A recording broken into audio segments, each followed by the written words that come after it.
Assalamualaikum warahmatullahi wabarakatuh. Perkenalkan, nama saya Vanessa Gita dari Prodi Sistem Informasi kelas SI 203.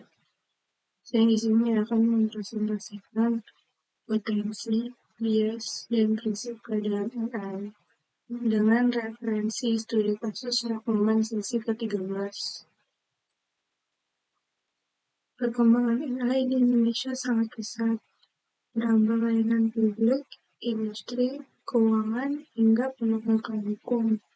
Namun sering terungkap potensi bias pada algoritmanya, contohnya dalam sistem seleksi pekerjaan atau penilaian kredit.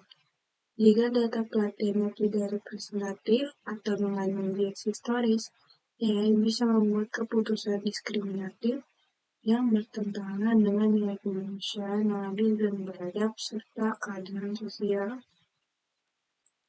Mengapa algoritma bisa bias?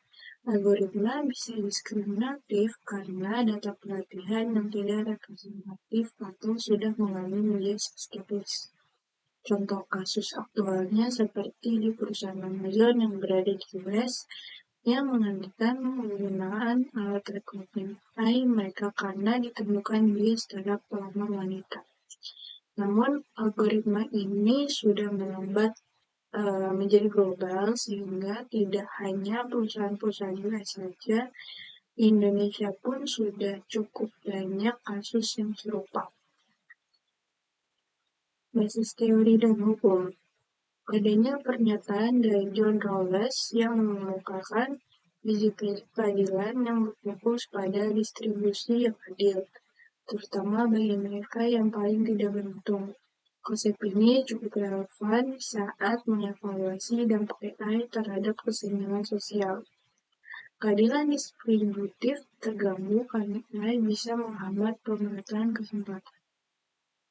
Taylor pada bukunya juga menekankan pentingnya keadilan prosedural dalam membangun kepercayaan dan legitimasi institusi.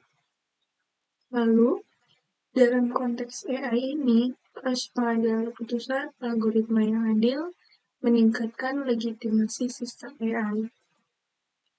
Dari beberapa teori tersebut juga diperkuat oleh Pancasila, khususnya sila kedua yang berbunyi kemanusiaan yang adil dan beradab, dan sila kelima yang berbunyi keadilan sosial bagi seluruh rakyat Indonesia, yang dimana keduanya menjunjung tinggi kemanusiaan dan keadilan sosial.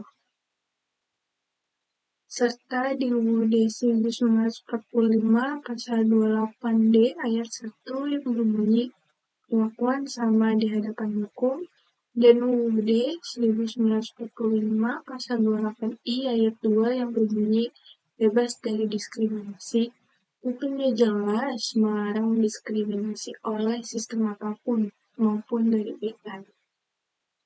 Sehingga bisa dikatakan bias AI ini bukan hanya masalah teknis, tapi juga pelanggaran nilai dasar bangsa kita. Lalu, solusi yang dapat kita terapkan serta kesimpulannya adalah mengumpulkan data pelatihan yang representatif dan adil. Terapkan prinsip etika sejak awal pengembangan AI. Jadi jika ingin menggunakan AI dalam proses prosedural rekrutmen, maka harus menetapkan prinsip etika yang baik sejak pengembangannya. Lalu pahami cara kerja AI dan uji secara berkala untuk bias. Dan terakhir perlu kerangka hukum yang jelas untuk AI yang adil. Pengembangan AI harus jalan dengan nilai-nilai kemanusiaan dan keadilan sosial. Maka kerjasama semua pihak penting untuk AI yang bertanggung jawab dan inklusif di Indonesia. Berikut ini referensi yang saya taruh ke dalam presentasi. Sekian untuk presentasi saya. Wassalamualaikum warahmatullahi wabarakatuh.